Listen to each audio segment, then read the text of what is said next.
So, in this video we will learn buoyant force, Archimedes principle and relative density. 3 topic पर बात होगी इसमें. तो भाई buoyant force क्या होता है? When any object is immersed in any fluid, किसी लिक्विड में उसको डाला जाता है तो उस ऑब्जेक्ट का अपना वेट है ड्यू टू ग्रेविटेशनल फोर्स. मान लो कोई ऑब्जेक्ट है जिसका मास है m. क्या है? m. तो इसके ऊपर एक इसका वेट है जो mg, वो लगता है डाउनवर्ड डायरेक्शन में. कहाँ लगता है? Downward direction. ऐसा नहीं कि ऑब्जेक्ट को आपने किसी फ्लूइड में डाला या वाटर में डाला तो एकदम से सिंक कर जाएगा.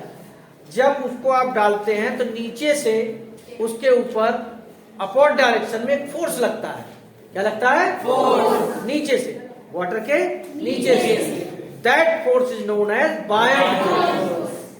That force is known as buoyant force. अब 2 तरीके की, देखिए वेट भी तो एक फोर्स है. वेट की यूनिट न्यूटन होती है. वेट भी एक फोर्स है और बायंट फोर्स आप समझ ही रहे हैं जो नीचे से ऑब्जेक्ट के ऊपर लग रहा है. तो जाहिर सी बात है कि ऑब्जेक्ट सिंक कब करेगा? When its weight will be more than buoyant force. और फ्लोट कब करेगा? When its weight will be less than buoyant force. सबसे बड़ा सवाल यह है कि बायोट फोर्स किस चीज पर डिपेंड करता है? It depends on the density of the liquid. जो लिक्विड है उसकी डेंसिटी. मैंने आपको बताया था कि कोई चीज किसी पॉन्ड में, किसी रिवर में सिंक कर सकती इजिली, बट इन सी, समंदर में नहीं डूबेगी जल्दी, because density of sea is more than water of river. Why? Because in sea salt is present. Salt present होता है ना, इसलिए उसकी डेंसिटी ज्यादा होती है. So moral of the story ये है बेटा कि buoyant force depends on density of the liquid. अब इसी बायोट फोर्स का और वेट का कॉम्बिनेशन से आर्किमिडीज प्रिंसिपल बना. क्या बना? Archimedes principal. आर्किमिडीज प्रिंसिपल में सीधा सीधा ये कहा गया, क्या कहा गया भाई, कि when an object is immersed partially या completely in a fluid, it experiences a force which is equal to weight of the या mass of the fluid displaced by it. जब किसी ऑब्जेक्ट को आप पानी में, फ्लूइड में, मतलब केवल पानी नहीं हो सकता, फ्लूइड तो कुछ भी हो सकता है, विच कैन फ्लो. फ्लूइड मतलब होता है सब्सटेंस विच कैन फ्लो. तो फ्लो हो सकता है, वो हनी भी हो सकता है, पानी अलग टाइप के भी होते हैं. तो जब उसको आप इमर्स करते हैं, डालते हैं किसी चीज के अंदर, तो एक फोर्स फील करता है. वो फोर्स वही होता है बायंट फोर्स. तो वो बायंट फोर्स किसके बराबर होता है? जितना आपने वाटर हटाया है उसका अपना वॉल्यूम होगा. तो उस वॉल्यूम को आप वाटर की डेंसिटी से मल्टीप्लाई करोगे तो मास आएगा, और उस मास को आप जी से मल्टीप्लाई करोगे तो उस वाटर का वेट आ जाएगा. तो उसने कहा कि the magnitude of force is equal to weight of liquid displaced by it. जितना ज्यादा ए लिक्विड हटाएगा उतना ज्यादा बायोट फोर्स महसूस होगा. एक आयरन नेल, लोहे की कीट पानी में डूब जाती है. क्यों? क्योंकि उसका ज्यादा पानी डिस्प्लेस नहीं कर पाता. बट वही जब आयरन नेल आपका बोट में लगा हुआ है, वुड के बोट में लगा हुआ है, तो नहीं सिंक करती है. क्यों? क्योंकि जो आपका लकड़ी का नाव है, that displaces a lot of water. जब ढेर सारा पानी डिस्प्लेस करेगा तो उसका मास भी ज्यादा होगा, और मास है तो उसका वेट भी ज्यादा होगा. किससे ज्यादा होगा? एटलीस्ट बोट के वेट से ज्यादा होगा. दैट्स वाई बोट जो है वो फ्लोट करती है. और आयरन का जो नेल है उसका वो हटा नहीं पाता पानी को, और उसका खुद का वेट ज्यादा होता है. ये बताया था आर्किमिडीज. आर्किमिडीज प्रिंसिपल का स्टेटमेंट है, वो आप याद कीजिए, कोई दिक्कत वाली बात नहीं. But at the same time you have to understand, एक सिंपल सी बात है कि whenever any object is emerge in any fluid, it experiences 2 forces. One in the downward direction, which is its weight, and another one is the upthrust, which is given by liquid. And amount of upthrust buoyant force is equal to means magnitude of buoyant force is equal to weight of the liquid displaced by it. जितना ज्यादा liquid को हटाएगा उतना ज्यादा बायोंट force करेगा।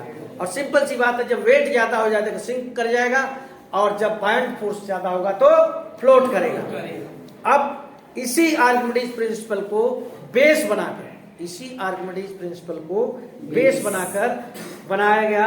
इसको use किया जाता है बनाने के लिए शिप्स को जो पानी के जहाज होते हैं ना, और आपका ये जो सबमरीन्स होते हैं, सबमरीन्स के लिए डेंसिटी मेजर करने के लिए एक अपैरेटस होता है हाइड्रोमीटर। उसमें भी ये एप्लीकेशन है किसका, आर्किमिडीज प्रिंसिपल का। डेंसिटी मेजर करने के लिए हाइड्रोमीटर का यूज किया जाता है, उसके लिए भी आर्किमिडीज प्रिंसिपल का यूज किया जाता है। To check the purity of milk lactometer is use, वहां पर भी आर्किमिडीज प्रिंसिपल का यूज किया जाता है। तो Archimedes principal and its application आपके एनसीईआरटी बुक में दिया है, आप चाहें तो पढ़ेंगे उससे अच्छी तरह तो आपको समझ में आएगा। अब सबसे लास्ट टॉपिक बचता है आपका, and that is relative density. लेकिन रिलेटिव डेंसिटी पर पहुंचने के पहले आपको डेंसिटी के बारे में नॉलेज होना चाहिए, डेंसिटी क्या चीज होती है। सो मैं कह रहा था कि रिलेटिव डेंसिटी के पहले आपको डेंसिटी के बारे में नॉलेज होना चाहिए। Density is mass per unit volume. Density के बारे में आपको बता चुका हूं, डेंसिटी होता है मास डिवाइडेड बाय वॉल्यूम। तो मास का होता है ग्राम, वॉल्यूम का होता है सेंटीमीटर क्यूब। तो ग्राम पर सेंटीमीटर क्यूब भी लिख सकते हो, या ग्राम सेंटीमीटर ऐसे करके, ये यूनिट है। और बड़े स्केल पर है तो KG per metre cube, KG metre, ये डेंसिटी है। डेंसिटी अगर दो चीजें दी हुई है और आपसे पूछा जाए कि भाई ये चीज इसमें सिंक करेगी कि नहीं सिंक करेगी एक्सेट्रा, तो आप बता देंगे कि भाई इसकी डेंसिटी इससे ज्यादा है इसलिए सिंक कर जाएगी, इसकी डेंसिटी इससे कम है इसलिए इसमें सिंक नहीं करेगी। ठीक है। अब सवाल उठता है कि रिलेटिव डेंसिटी क्या है। चलो डेंसिटी तो हम समझ गए, मास पर यूनिट वॉल्यूम। और आपको थोड़ा सा मैं बताऊं कि डेंसिटी क्या चीज होती है। कि कोई आप कंटेनर ले लीजिए, ठीक है, जिसमें 10 kg आ सकता है, कोई मतलब इतना हो वॉल्यूम, उसका मान लो कि 1 मीटर क्यूब वॉल्यूम है समथिंग, तो उसमें 1 मीटर क्यूब में, या कोई बकेट ले लीजिए जो आपके घर में, ठीक है, उसको पूरा कॉटन से भर दीजिए, रुई जिसे आप कहते हैं, तो उसका वेट मुश्किल से निकल कर आएगा 1 किलो या 2 किलो, 1 kg या 2 kg। लेकिन उसी को अगर आप आयरन से भरेंगे तो उसका वेट निकल कर आएगा 100 kg। तो भाई वॉल्यूम उतना ही है, मास ज्यादा निकल के आ रहा है, इसका मतलब आयरन की डेंसिटी ज्यादा है। किससे? कॉटन से। That's it. यही होता है डेंसिटी का मतलब, मास पर यूनिट वॉल्यूम। आयरन का मास ज्यादा निकल कर आया। अब हम आते हैं relative density. Relative density is equal to होता है density of substance divided by density of water. अब आप यहां पर देखिए, density of substance divided by density of water is known as relative density. यहां से एक बात निकल के आती है, वो बात क्या निकल के आती है आपको समझना है। वो बात क्या निकल के आती है, वो चीज आपको समझने की बात क्या है। बात ये है भाई कि अगर रिलेटिव डेंसिटी मोर देन 1 आ रही है, एक से ज्यादा आ रही है, यानी सब्सटेंस की डेंसिटी ज्यादा है। किससे? वाटर से। इट विल सिंक, डूब जाएगा। And if relative density is less than 1, what does it mean? Float. Why? Because density of substance is less than density of water. It will float. And if the relative density is 1, फिर क्या होगा? It will float, but इसका ज्यादातर portion water के अंदर ही रहेगा, अंदर जाएगा नहीं, ऊपर है नहीं पूरा। लेकिन जैसे पानी की बोतल आप भर दीजिए, अपना 2 लीटर पानी की बोतल भर लीजिए, उसको अंदर डालिए, तो पानी बोतल नीचे नहीं जाएगी, लेकिन उसका जो कैप है ऊपर की तरफ रहेगा, लेकिन वो बोतल जो होगा पानी के अंदर होगा। तो यहाँ पर यह है कि रिलेटिव डेंसिटी दोनों का सेम है। आपकी बुक में एग्जाम्पल दिया है रिलेटिव डेंसिटी के को मतलब करवाने के लिए, गोल्ड का दिया है डेंसिटी, देख लीजिए, गोल्ड की डेंसिटी दी है और फिर वाटर की डेंसिटी दी है। तो अगर आपसे कहा जाए कि रिलेटिव डेंसिटी आप गोल्ड निकालिए, तो you will divide density of gold bye density of water. तो जो वैल्यू आएगी समथिंग 90 पॉइंट समथिंग कुछ है, यानी 1 से तो बहुत ज्यादा आएगी। तो क्या सिग्नल देता है कि gold will sink in the water. बड़ा सवाल है व्हाट इज द यूनिट। आपको डेंसिटी की यूनिट आपके सामने है, ग्राम पर सेंटीमीटर क्यूब और KG per metre cube. What is the unit of relative density? Not zero. It has no unit. It has no unit because it is the comparison of same quantity. आप बेटा density को density से divide कर रहे हो, उसका unit इसके unit से कैंसिल आउट हो जाएगा। It has no unit. Relative density को लेकर कोई दिक्कत? अब यहाँ पर देखिए 3 चीजें आती हैं, relative density, density of substance and density of water. इनमें से कोई 2 चीज दी होगी, इनमें से कोई 2 चीज दी होगी और आपसे तीसरी चीज पूछेगा, आप निकाल लोगे। अच्छा मान लो कुछ सब्सटेंस की 2 सब्सटेंस दिए हैं, दोनों की एक तो वाटर होगा, कोई भी फ्लूइड है उसका डेंसिटी दिया है और सब्सटेंस का डेंसिटी दिया है, और आपसे पूछा जा रहा है इट विल सिंक और नॉट। तो आप सब्सटेंस की डेंसिटी को वाटर की डेंसिटी से डिवाइड करो। If the value is greater than 1 it will sink and if it is less than 1 it will float. That's it. कई तरीके से रिलेटिव डेंसिटी में सवाल पूछे जा सकते हैं। ये क्वेश्चन आपके एनसीईआरटी बुक में भी दिया है। अब सुनिए, अब रिलेटिव डेंसिटी का तो आपने सीख लिया। अब कोई सब्सटेंस है, ऑब्जेक्ट है मान लो आपका, और आपसे कहा जा रहा है कि भाई ये सब्सटेंस या ऑब्जेक्ट जो है वो उसका वॉल्यूम ये है, वॉल्यूम बता दिया गया, इसका वॉल्यूम ये है। भाई हर चीज, कोई चीज अगर पानी के अंदर पैकेट फेंकते हैं, क्वेश्चन है इसके ऊपर न्यूमेरिकल, आपको बड़ी हेल्प मिलने वाली है इसमें। कोई एक चीज है उसका अपना एक वॉल्यूम है और उसको वाटर के अंदर फेंका जाता है, तो आपसे पूछा जाए और उसका अपना मास दिया है कि ये सिंक करेगा कि नहीं करेगा। तो सब्सटेंस का मास दिया है, केवल क्या दिया है? तो सब्सटेंस का जो वॉल्यूम है उतना ही तो वाटर को डिस्प्लेस करेगा अकॉर्डिंग टू आर्किमिडीज प्रिंसिपल। उस वॉल्यूम को जिस फ्लूइड में यानी वाटर में फेंका जा रहा है तो वाटर की डेंसिटी से मल्टीप्लाई कर दीजिए, तो क्या आ जाएगा? Amount of water, mass of water displaced by it. तो आर्किमिडीज प्रिंसिपल के अकॉर्डिंग अगर उस सब्सटेंस का मास, अब कहोगे सर वहां तो वेट की बात हुई थी, अरे मास में जी का मल्टीप्लाई करोगे तो वेट आ जाएगा, और जी दोनों में लगना है। अगर सब्सटेंस का मास ज्यादा है किससे? वाटर के मास से, जो उसने डिस्प्लेस किया है, तो सिंक कर जाएगा। और सब्सटेंस का मास अगर कम आ रहा है किससे? जो वाटर डिस्प्लेस किया है उससे, तो वो फ्लोट करेगा। कभी कभार सिर्फ ये पूछा जाता है, किसी सब्सटेंस का मास दिया हुआ है और उसको वाटर के अंदर इमर्ज किया जाता है कि find the volume of water displaced by it. Mass of water displaced by it, mass of water. Simple सी बात है, जो सब्सटेंस है